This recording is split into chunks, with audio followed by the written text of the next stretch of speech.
வல்லோனே குருவா குருவே வாழ்க. அது குறை நீக்கிறது அன்பர்கள் இருக்காங்க, அன்பர்கள் தொண்டு செய்யறாங்க, மனமுக்கு தொண்டு செய்யறாங்க. அவர்களை பார்க்க வேண்டும். அவர் கேட்போம், அவரோட மனநிலை என்ன ஆசானி கேட்போம். ரொம்ப மன உளைச்சல் இருக்காது, என்ன காரணம்?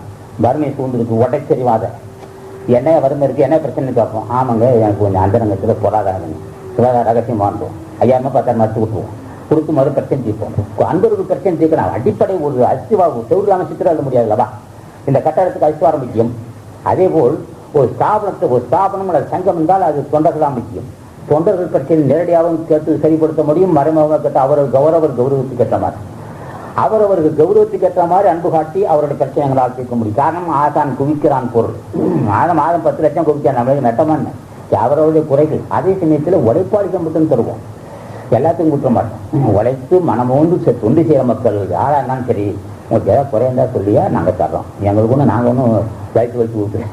ஆசான் கொடுக்குறான், உங்கள் குறைய சொல்லுங்க, நான் நிவர்த்திக்கிறேன். நீ விரும்பினார் நாங்கள் உங்களை பலகீனப்படுத்தலை.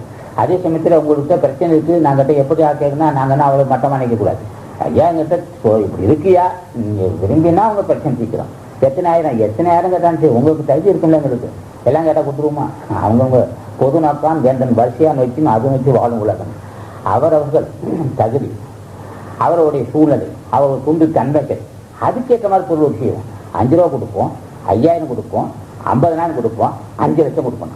அவரோட தகுதிக்கு ஏற்ற மாதிரி ஏதோ ஆசான் கொடுத்துட்டு தான் செஞ்சுட்டு இருக்கோம். ஆக குறை முடித்தவங்க வார்த்தை பயன்படுத்துங்க.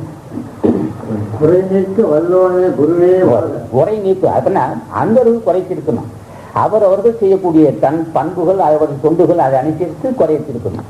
எல்லாரும் குறையும் தீர்க்கறது நம்ப முடியுமா? அவங்க தீர்க்க மாட்டாங்க, அவங்க பெரிய ஆளுங்க தானே. இப்போ ஆசான் கேட்போம், சார் அந்த மோட்சத்தார் என்ன அப்பா, ஒவ்வொரு அணுவும் குருவுக்காகவே தொண்டு செய்யுது. ஒவ்வொரு உடம்புல இருக்கிற அணுவுக்கு அத்தனைக்கும், உடம்புல இருக்க அத்தனை இல்லை பல லட்சம் கோடி அணுக்கள் ஒவ்வொன்றும் ஒரு குடிராசானுடைய வளர்ச்சியை மையமாக கொண்டே தொண்டு செய்யுது. சாய்ஸ் என்ன வேணும்னு கேட்குறான்.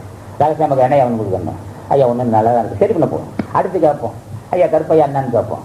ஐயா நல்லா தான் இருக்கணும். ஒவ்வொருத்தையும் தனித்தனியாக கேட்டு அவர் குறை முடிக்கக்கூடிய வல்லமே ஆசான் கொடுக்குறான். நம்ம தான் வச்சுக்கிறோம், பொறாம கொடுக்குறோம், அள்ளி கொடுக்குறோம்.